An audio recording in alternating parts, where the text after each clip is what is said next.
அவர்களே, இயேசுவின் நாமத்தினாலே உங்களை வாழ்த்தி வரவேற்கிறேன். ஒவ்வொரு நாளும் அந்த வீடியோ மூலிமா உங்களை காண்பதில் மிகுந்த மகிழ்ச்சி, மிகுந்த சந்தோஷம். இந்த நாளிலே ஒரு வேத வசனத்தை காண்புகிறேன். சங்கீதம் 34:15.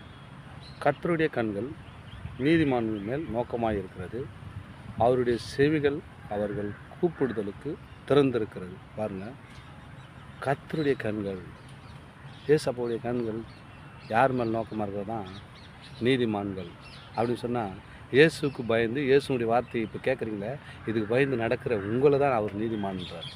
இந்த வசனத்தை தொடர்ந்து கேட்குறீங்கள, வீடியோ பார்க்குறீங்கள, இது தேவனுடைய வார்த்தை, இப்படி பேசியிருக்காரு, என் வாழ்க்கையில் நடக்குமா நினைப்பீங்க, யோசிப்பீங்க இல்லையா?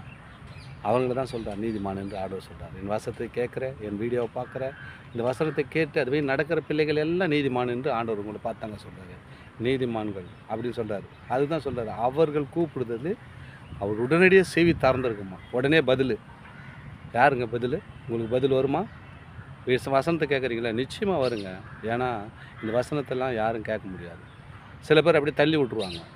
இந்த வசனத்தை கூர்ந்து கவனித்தா தான் அதில் என்ன சொல்கிறாங்கன்னு புரியும். அது தேவனுடைய வார்த்தைன்னு பற்றி அவங்க தெரிஞ்சு கொள்ள முடியும். அதுதான் இந்த வசனத்தை கூர்ந்து கவனிங்கன்னா, கர்த்தருடைய கண்கள் நீதிமான் மேல் நோக்கமாக இருக்கிறது. நீதிமான்னா யார்?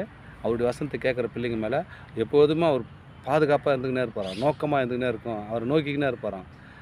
அவருடைய செவிகள் அவர்கள் கூப்பிடுதலுக்கு திறந்திருக்கிறதா.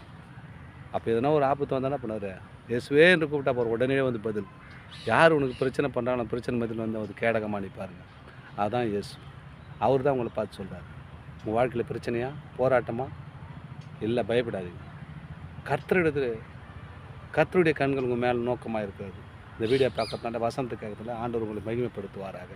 தொடர்ந்து இந்த வீடியோ பாருங்கள், வசனத்தை கேளுங்க, அதுமாதிரி நடங்க. கர்த்தருடைய கண் உங்கள் மேலே இருக்கும். நீங்கள் கூப்பிடுதல் உடனடியாக செவி கொடுப்பார், ஆசீர்வாதத்துக்குள் நடத்துவார். இந்த வீடியோ பார்க்க மட்டும் போதாது, சப்ஸ்கிரைப் பண்ணி பாருங்கள். நான் போடுற வீடியோ எல்லாம் வந்து உங்களுக்கு பிரயோஜனமாகவும் தேவனுடைய நாமத்தை மகிமைப்படுத்த ஏதுவாக இருக்கும். ஆமேன். God plus.